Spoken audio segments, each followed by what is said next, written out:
So today I woke up to news that World War III had started. My friend had texted me, well, hey, did you know World War III started? And I was like, yeah, we've heard this before. This is like the second, third time in the 2020s, if you can recall. Iran, we had a run with Iran, we assassinated one of their generals, and people were worried that World War III would start off, or at least it was a joke. Even though Iran doesn't have any nuclear weapons or isn't a world power, no, it was weird. But no, when I actually looked at it, I saw that Ukraine had been invaded by Russia, which was strange to me, given that there was already a conflict. But I had heard that there were major escalations in just before. Now, this is something kind of unprecedented. Right,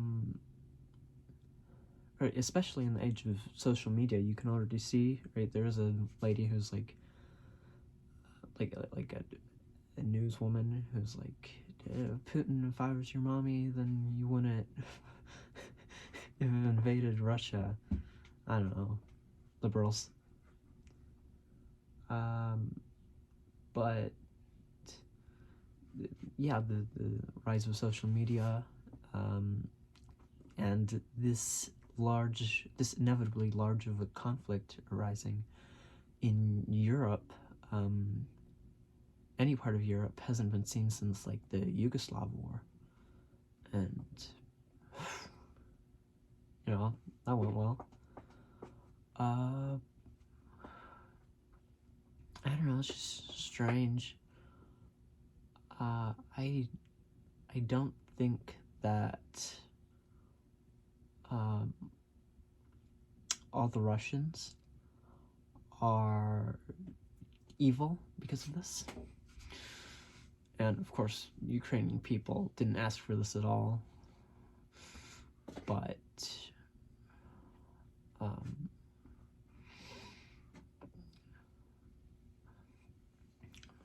I'm not really sure what else to add to this American perspective of an upcoming major civil conflict.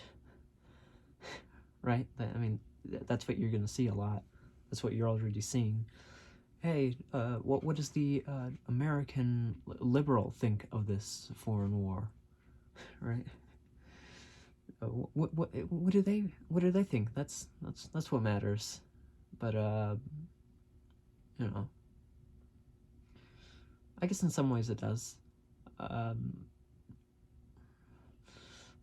Given their proximity to some of our allies. But you're right, that's like a Pentagon, what the Pentagon thinks, not what the average American thinks, and what the average American thinks is going to be kind of cringeworthy, right? You wouldn't say half the stuff you would about the war. You wouldn't make half the jokes. You wouldn't make half the statements if you were in front of a Ukrainian, because you'd be afraid of being insensitive, because almost certainly you would be.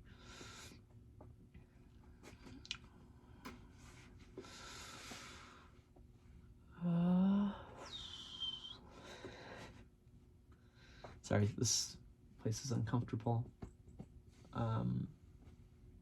This stack of American lawn chairs. This is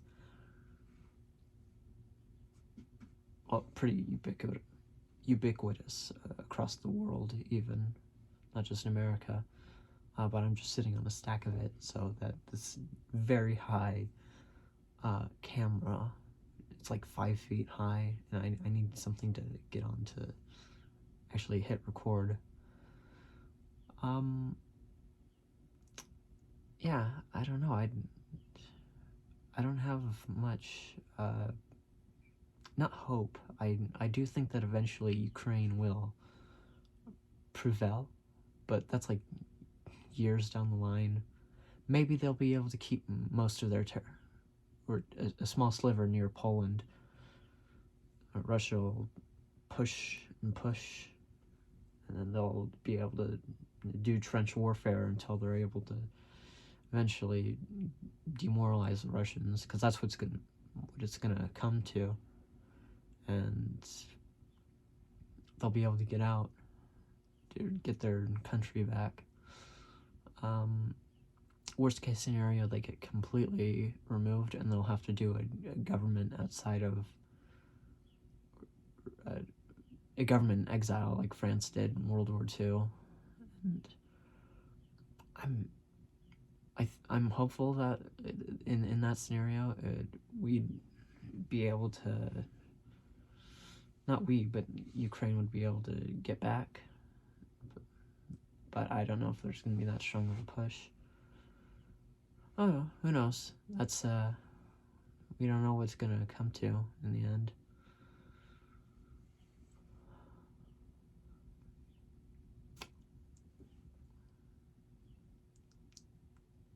Well,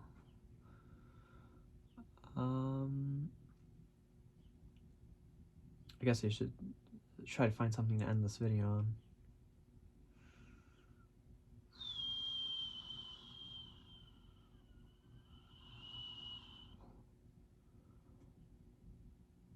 Yeah,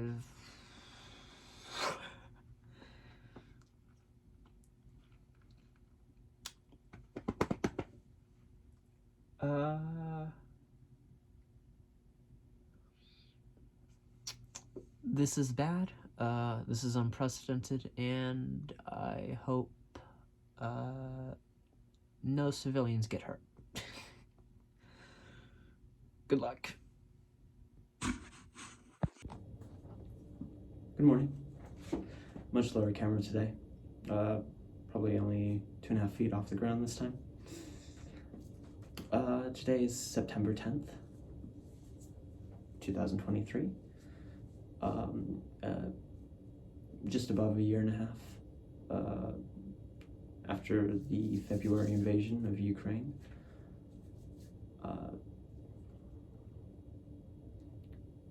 That previous segment you just watched, I recorded that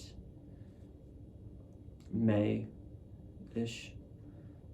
That wasn't actually the day of the attack. However, those were my opinions at the time. That's what I was trying to emulate how I would have constructed a video on it, or constructed my thoughts on the conflict. And I think I was wrong on the most negative aspects of it. I think on the somewhat positive aspects, I was right on the money. Like, not only were they able to hold out, like, with all this aid from Europe and America, they've been able to push them back. I can't see them losing at this point. I think it's just a matter of maybe just Putin's regime ending. However, he's put himself in a pretty unique spot. It doesn't actually matter what the average Russian thinks about his war or his governorship. It just matters that they think the West or the outside is worse than him, which makes it so that it's less likely that they oust him, which might be the only way that Russia gets out without just collapsing. So, I don't know, hopefully they do.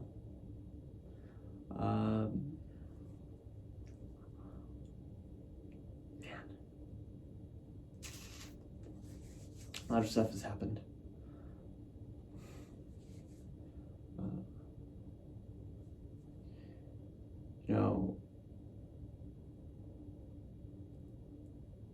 I'm happy that Ukraine's pushed back. Like, basically Hitler too. Like, his country was embarrassed before he took hold after the disillusionment of the Soviet Union. He said that he portrayed himself as a strong man who would bring Russia back to its former empire days. He uses Christian sentiment to stir up nationalism, threatens war and declares war, allows soldiers to commit war crimes wherever he goes, or wherever he declares that there's a threat to the Russian people. You know, the speech, the official speech, was a blood and soil speech. And I'd say one of, maybe not interpersonally, but personally, one of the best things that came out of the war for me, an American, was I started watching this Polish-American sociologist again after the outbreak of the war. You might know him as Wash. And I think he's had pretty good opinions on the conflict. You know, and he introduced me to war journalist Dylan Burns. And he's been pretty good at covering the conflict. He's been there. He's been on the front lines. And I think he's doing good work. I'm kind of disappointed at the sentiment that, like, a lot of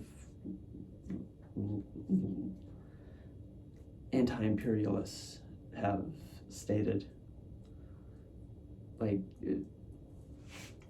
that American diabolism is the correct option. Like, it doesn't matter if America is doing something good or beneficial to world peace,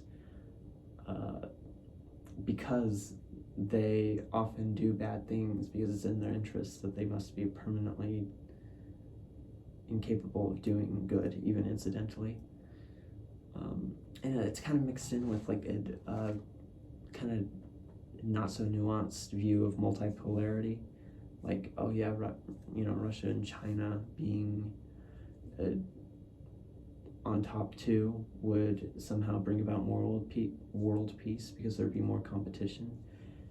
Even though, right, we had like even recently 5 decades of a Cold War where nothing but proxy wars broke out. Like, if it were just America or just the Soviet Union in that time as a world power, it would have been so much more peaceful. So many less people died even without the nukes. Like, it doesn't even matter which one is worse, because them both existing and not being on the same axis caused so much suffering. So this whole multipolarity thing, or Russia and China being equals should be strived for, isn't really, and I don't really think that's good. I mean, of course, America shouldn't be the ultra hegemonic world power either, given it has done bad things and does do bad things for its own self-interest. But I don't think this is it.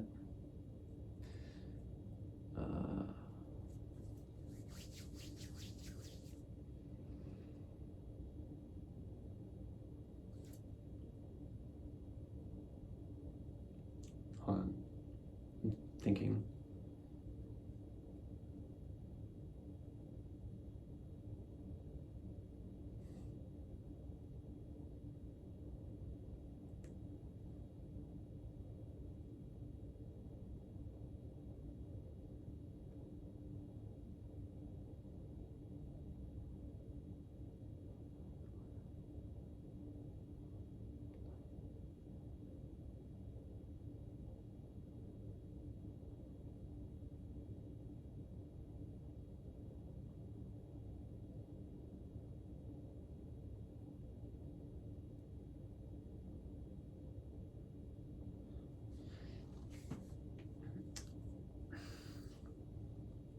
yeah, like I said, like a lot of people who label themselves anti-imperialist, I mean, kind of have a issue with that because it kind of feels LARPy, but usually good sentiment behind it. But like recently, yeah, pretty much anyone who labels themselves that is just in favor of Russia or China. Reasons vary, but they're all wrong. And a lot of the time they promote BRICS, the trade dish thing between Brazil, Russia, India, China, and South Africa. It's not even really a trading bloc because they're not exclusively aligned, and there's a lot of tension. Like Russia and India are very tense with China, and then South Africa, India, and Brazil are openly trading with and allied with the West at a lot of pretty important junctions. And China can't really stop trading with America because its economy depends on trading with the number one power in the world, and that's us. Russia's GDP is like $1, I think, but it has oil, so it's like a couple trillion above what it should be. So it's not really in a position to establish a global currency. Yeah, not to mention, like Biden helped secure the election for Brazil, which is a pretty big part of the bloc. So they're sympathetic towards America. Yeah, I don't know. It's this whole conflict's brought out like a pretty disappointing side of a lot of things.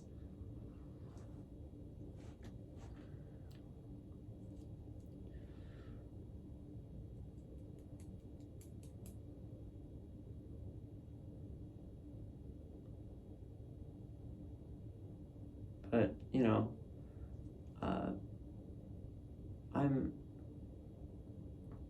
I mentioned that like me personally, there was a number of good things that happened. I don't really like saying good things happened because of the war, but I've been able to make a decent amount of good things out of and in the wake of this conflict, and I think one of them is like recognizing patterns, like what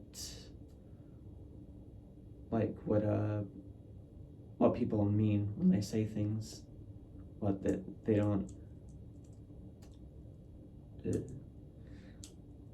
like. Anti-imperialist isn't really a real thing. A lot of like socialism is a lot of the time just a social group and not really policy, because they'll defend any old power that just calls themselves or aligns themselves with some red cloak, you know, red fascism and all. I do think it's appropriate to call Russia and China fascist at this point. Like a lot of the time they actually share a lot with literally Hitler, right? Century of humiliation with China, strongman, Xi Jinping,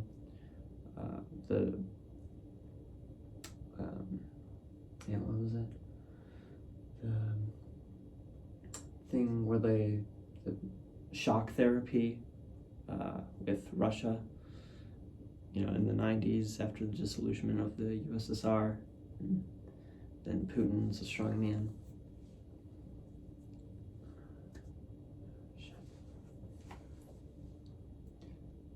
And just like how many people flock to them, like not when they're obviously like lying, or like all the peace treaties that have been assigned or that Russia have put out, where it's like there will be peace, there will be neutrality, but the neutral zone will be entirely in Ukraine.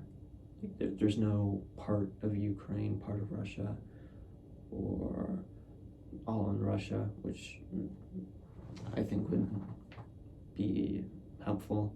Which it's just like obviously a ploy to get more time, to get more soldiers, get more equipment, probably get off the tanks that were built when Stalin was still purging people. Yeah, like I stopped really aligning myself with like leftist labels because of this whole conflict, because I realized that the things that made me feel fulfilled, like in sort of leftist circles, were policies, specific attributes. But when you assign labels, it makes social in and out groups. Like I found myself a couple years ago, like semi-justifying what China or whatnot was doing, like not really to, I would say, a problematic extent, but like a lot more than I wish I would have. And that was because I was part of a social group more than like a dedicated grocery list of policy, which I think is more useful to conduct politics. I don't know. Yeah, it's also made me realize that like labels are really icky sometimes, a lot of the time.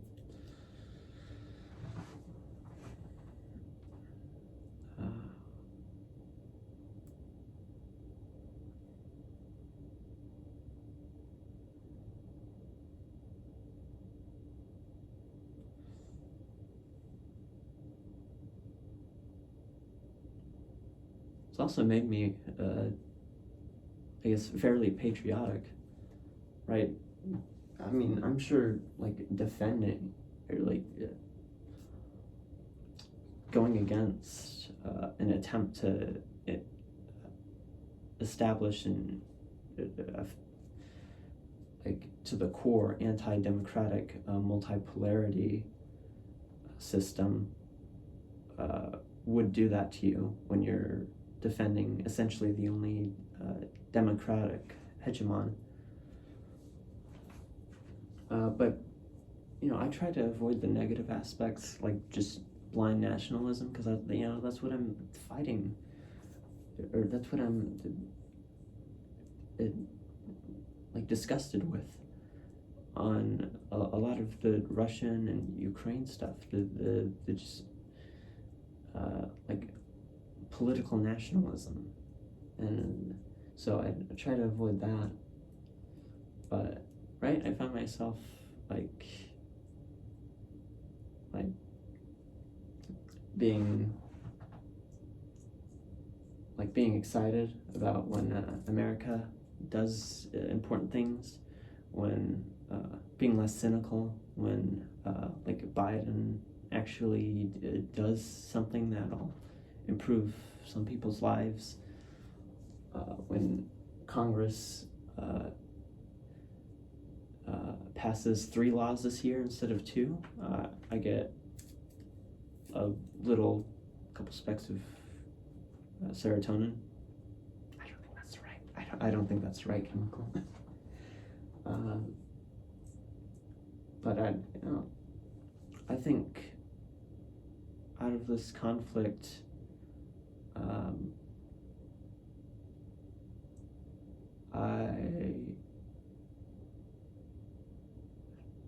I don't I feel like all the important parts are filled out.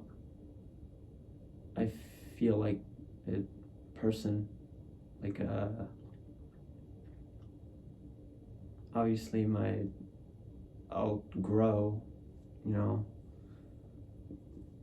but I'll still change, but I won't really. You don't really change when you change. You add on more layers, or like grow a skin. Things get caught in it. You're more of a person instead of a different person, is what I've noticed. And I think I'm the parts of me that I like in people, I think I've got, and that makes it hard to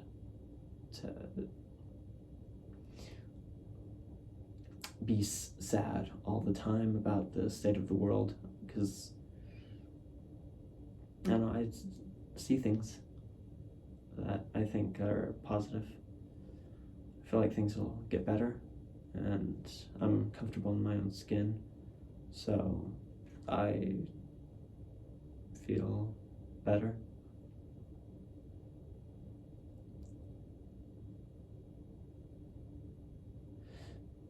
I guess my final thoughts are